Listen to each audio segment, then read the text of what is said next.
હવે તમામ ઇમરજન્સી માટે એક જ નંબર ડાયલ કરવાનો રહેશે 112. પોલીસ, ફાયર બ્રિગેડ, એમ્બ્યુલન્સ, મહિલા અને સાયબર હેલ્પલાઇન માટે અલગ અલગ નંબર ડાયલ કરવાની જરૂર નથી. રાજકોટ વાસીઓ હવે તમામ પ્રકારના ઇમરજન્સી નંબર માટે એક જ નંબર યાદ રાખવો પડશે. પોલીસનો 100 નંબર, ફાયર બ્રિગેડનો 101 નંબર, એમ્બ્યુલન્સનો 108 નંબર, મહિલા અભયમનો 181 અને સાયબર હેલ્પલાઇન માટે 1930 નંબર હવે ભૂતકાળ બની જશે.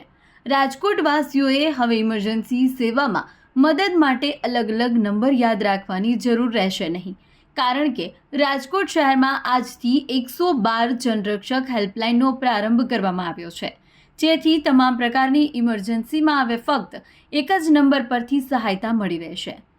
ઉલ્લેખનીય છે કે આ નવી હેલ્પલાઇનનું સંચાલન તદ્દન ડિજિટલી સિસ્ટમથી કરવામાં આવનાર છે, જેના માટે કર્મચારીઓને 2 વખત તાલીમ પણ આપવામાં આવી છે અને આજથી 112 હેલ્પલાઇનનો પ્રારંભ કરી દેવામાં આવ્યો છે.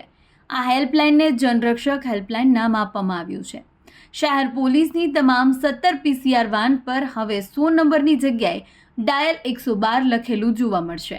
112 હેલ્પલાઇનનો મુખ્ય કંટ્રોલ રૂમ ગાંધીનગર ખાતેથી કાર્યરત રહેશે અને સાથોસાથ જે તે શહેર જિલ્લાના કંટ્રોલ રૂમમાં પણ PCRનું મોનિટરિંગ કરવામાં આવનાર છે, જેથી હવે 112 નંબર ડાયલ કરતા પોલીસ, ફાયર બ્રિગેડ, એમ્બ્યુલન્સ, મહિલા હેલ્પલાઇન સહિતની તમામ સહાયતા એક જ નંબર પરથી લોકોને મળી રહેશે.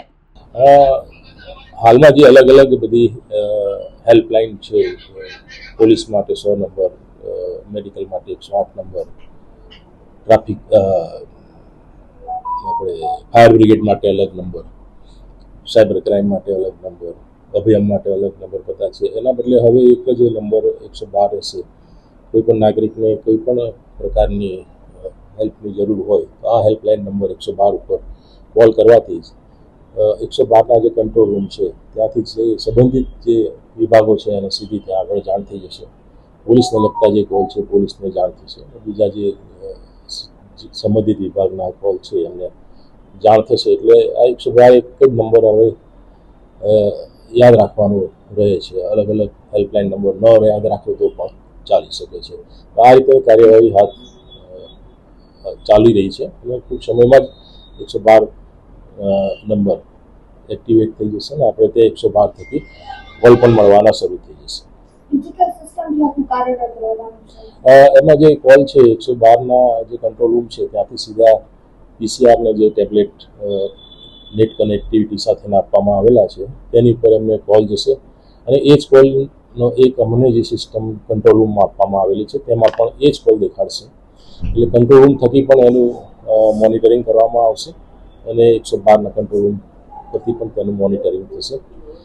અને જ્યારે પણ ગાડી ત્યાંથી રવાના થશે સ્પોટ ઉપર જવા માટે તો એના કિલોમીટર ટાઈમ સાથેની નોંધ, વચ્ચેના કિલોમીટર ટાઈમ સાથેની નોંધ અને જે કાર્યવાહી કરવામાં આવેલી છે એની સંબંધિત પોલીસ સ્ટેશનને તેમજ 112 કંટ્રોલ તેમજ અમારા કંટ્રોલને પણ જાણ થશે. એટલે આ રીતેની એક હેલ્પલાઇન જે નવી શરૂ થઈ રહી છે એ ખૂબ અગત્યની છે અને અલગ અલગ હેલ્પલાઇન નંબર ન યાદ રાખો, 112 કરશો તો સંબંધિત વિભાગને તુરંત જ જાણ થશે.